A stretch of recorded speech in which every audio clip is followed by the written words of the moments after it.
Hey, what's up, guys? It's Steve again. I'm here with Mason. We wanted to kind of share you guys like a brief, small video, different from our podcasts and stuff. Just something that we can maybe be able to ponder on, or maybe just take in throughout the week. But I have here Mason with me. He's one of our youth here. Man, amazing kid. Just being able to be around him and just be able to take in the great testimony he has. But I'm gonna let him introduce himself. My name is Mason. I've been going to this church for about a year now. I like football. I'm in 8th grade, and yeah, that's me.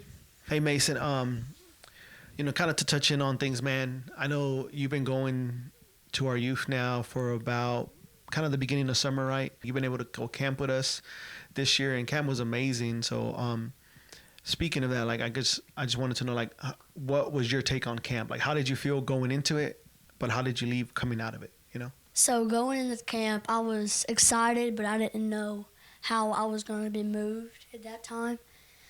And like near the end of the camp, I was just like going crazy for the Lord. I felt more confident in myself.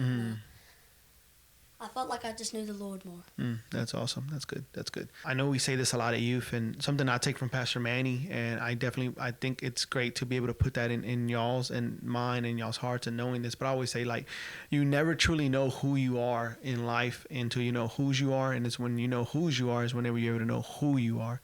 So whenever you know that you're Jesus, you're God's, like you are a daughter or a son of the Lord of Lords, the King of Kings, the God who gave up his only begotten son, to die on the cross for you. Like when you know that who you come from and what you were made for and for a purpose and a plan, like you're able to truly find out who you are called to be, which is awesome, and so I think that's great. I think there's no better way to leave camp than knowing to be able to now take these steps of like where God is calling me, who God is calling me to be, what can I do, and now trying to figure out who you are as a young man, which is, I know there's still going to be things for you to learn because, you're only in the 8th grade and life is going to, come at you in so many ways, and whether good or bad or graduation or college or married, and I know you're not even thinking about that right now, which is a good thing. It's just one step at a time, man. But I think that's awesome. What from camp in general, like, did you enjoy the most, or a day that you were like, whoa, like God just, So the night that we went out for worship, the camp leader, he called us all up to the front. We just got on our knees and we just started praying, and it just moved me. We was all crying. I had so many people putting their hands on my back, and I was putting my hands on other people's back, and it just moved me in ways that I didn't even know I could be moved. When I stood up, I just seen so many people crying, and it moved me because I was like, I didn't know people went for God this way, and then I learned how good it was, and it just moved me a lot. That's awesome, man. I think that's cool. I think sometimes too, I think being able to see what God is doing in other people's lives is powerful, and I think when you're able to see like our Heavenly Father, who doesn't just watch over you, but he watches over like all his sheep, and even the one, the Bible says, God, leaves the 99 for that one. But knowing that people are also like you, like seeking God, praising God, getting to know him, being able to let go of those things and, finding peace through him. Man, it's amazing. I know for experience, like that has moved me in so much. And there's been so many times in my life that I've been at events and things where like, man, it's crazy. One example would be, we went to this thing called Passion, and it was for like a college and students. And dude, it's already awesome. You get to go with friends. I actually got to go with like Holden and Shay and Daisy, which is one of our leaders, and that helps us out. And, youth wouldn't be nothing without them, but they got to go to Passion with us, man. And it's already amazing being able to go with friends that and people that are like, are trying to figure out life in the right ways through Christ and, growing. I think sometimes we need those things in life because I feel like when you have those moments, it's like I don't know how to explain it, but it's like this feeling like, man, like, you're on the right path, The cool thing out at camp, man, like you got baptized, which is awesome, man. I thought like it's funny because every year we don't do the baptisms. We want to have the family being able to see it, and so we do it, the following week when we come back or whatever. But this year we were like, the way God moved, we were like this is the year we're doing it here, like God is already moving. We're just going to continue to be obedient, and then we'll figure out the other stuff, when we come back. If they want to do it in front of family and stuff, man. And that day was so powerful, like so powerful to me. Even more powerful than the camp and everything else that we did, just because of seeing you guys like in front of a bunch of people and a bunch of other youth, like getting baptized, being able to go in water and come back new, and letting go of like those things of life. Everybody struggles with something different, and everybody cheering and being happy. And they had youth baptizing youth. One thing that was powerful for me, you were able to get baptized by Mason, which is funny. Your name's Mason. And I kind of want to share this with you, and I think it's awesome, man. But I remember being at camp, and the Holy Spirit just came over me. And Mason is like, been in his walk for a while. He's kind of new to the leadership. He came out, and I remember going up to Mason and talking to him, and I was like, man, what's so powerful about tonight and this whole week is like, you came, and out of all the youth, the one that you've gotten the closest to, and the youth that I can tell you've been pouring into, and they look at you like a role model so much. Like, you were inviting them to your birthday. You were calling your mom while you were at camp, like, hey, can Mason come to my birthday when we leave camp? Like, I want him to go. But the beautiful thing about this is like, man, the way God works, and this is how he works. You had older Mason, who's now went through his life stuff, the good, the bad, the ugly, whatever it is, has already gone through his stuff. He's older,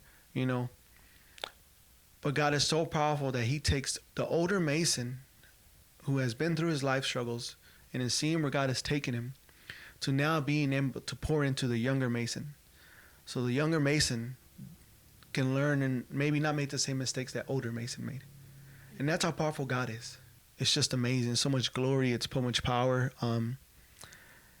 Camp was so great. But you got to get baptized with him. That's where we were at, man. And it was, to me, that was just so powerful. And like, even you now hearing that, like, what goes through your mind when you hear that?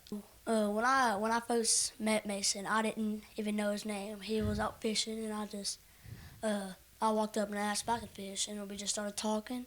And then every day after that, we just become closer and closer friends. And he poured out his life story, and then I poured out mine, and we just became really close friends. It felt good knowing that I went in with not as much friends, and then I came out with a lot more.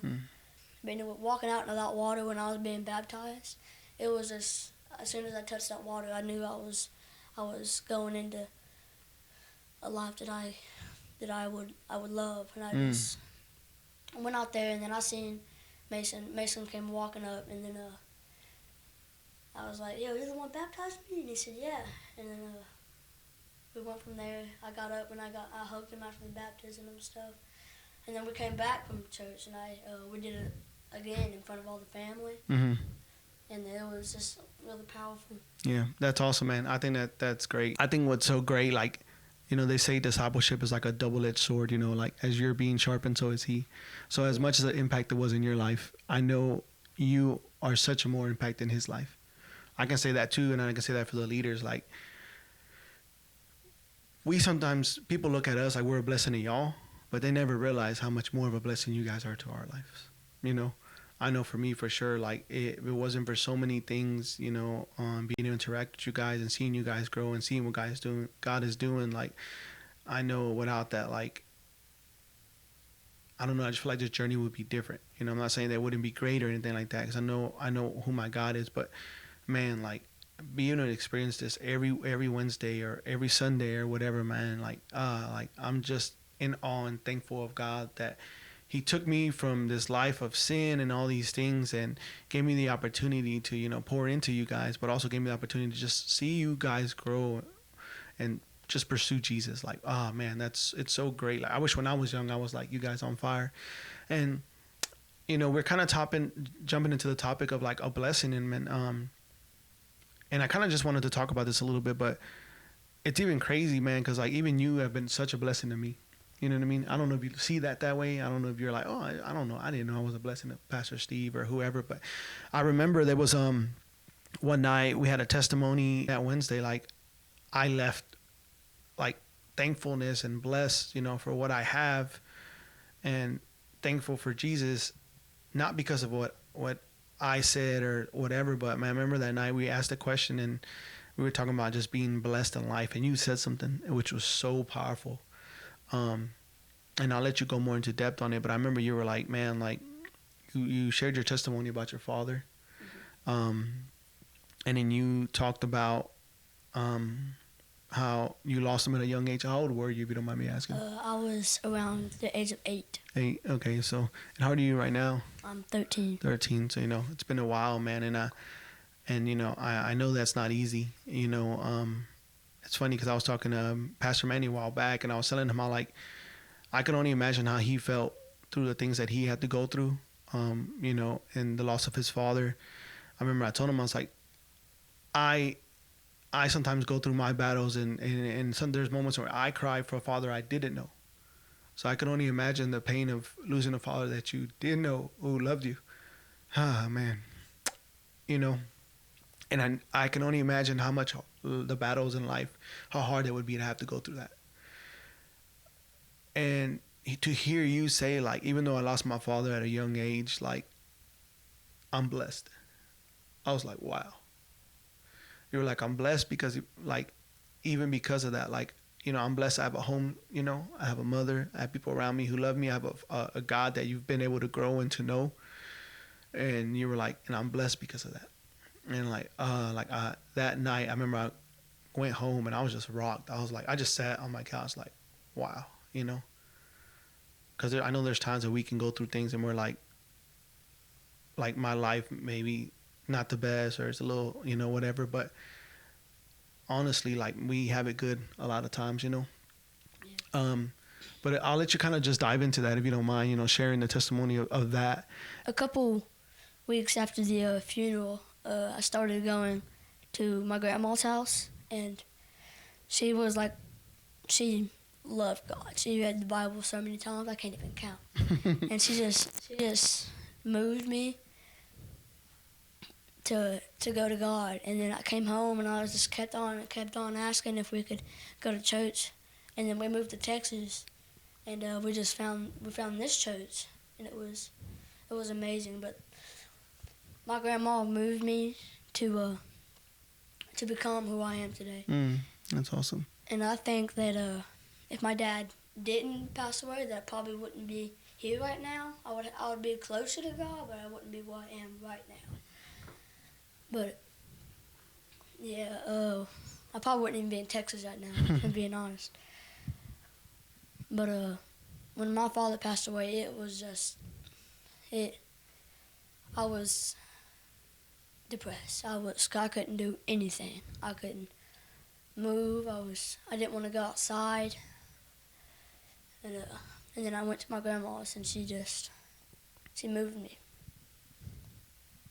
She talked about it. She talked about I went off and I got a Bible, and she just highlighted important verses, and then I've started doing Bible studies with my group, and we've just been on and on. And the other night, I just started out of nowhere. I was sitting in my bed, and I was like, I'm going to read the Bible. So I read it, and I got at least 2 to 3 chapters in before I went to sleep.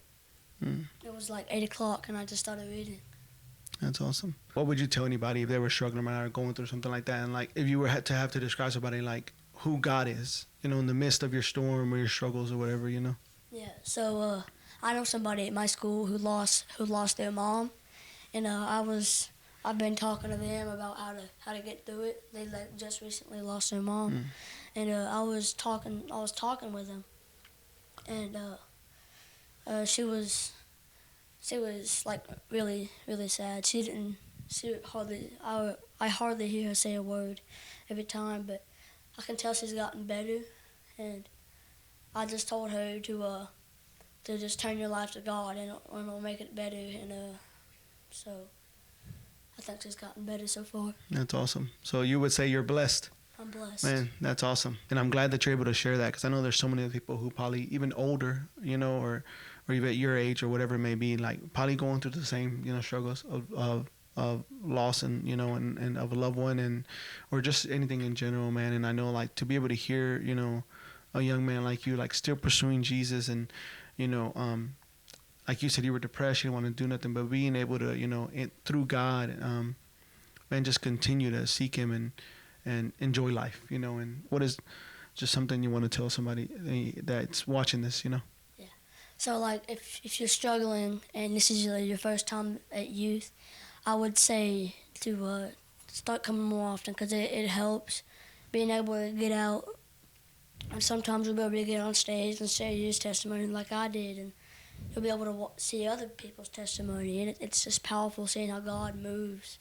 So if you just keep on coming, you can get stronger and stronger each day. If I was to look back at young Steve's life when he was, you know, a little kid to being 21 and, you know, getting baptized and trying to figure it out, and then, you know, years later being a youth pastor, I would never have thought that it would lead to this, but I know God worked all this way out too, because like even just sitting here in this moment, like again, like I just want to thank you for being who you are and being who God is calling you to be and being a light, man, because even in this moment, like you're a blessing to me and I know to many others.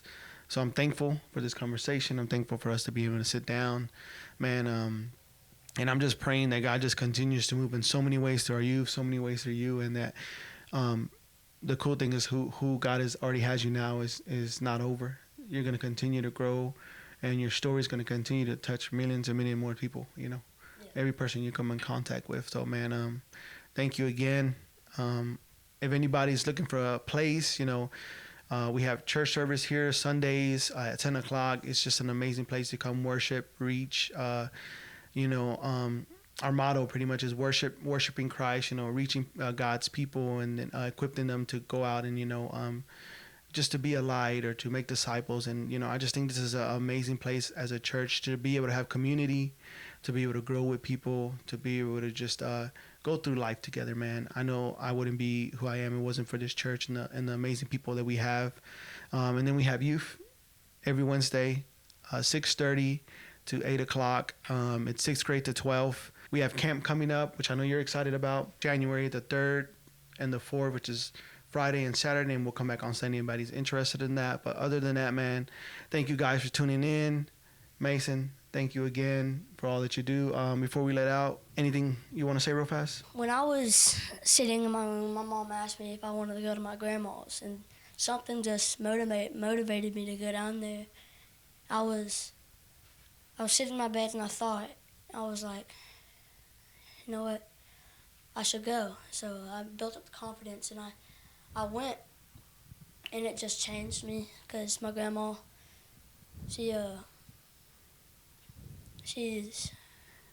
everything. like, yeah. That's awesome. I get that. You want to tell your grandma something? If she's probably watching this right now, that I thank you for what you've done, and that would be it. Awesome. All right, thank you guys again. See y'all for the next one.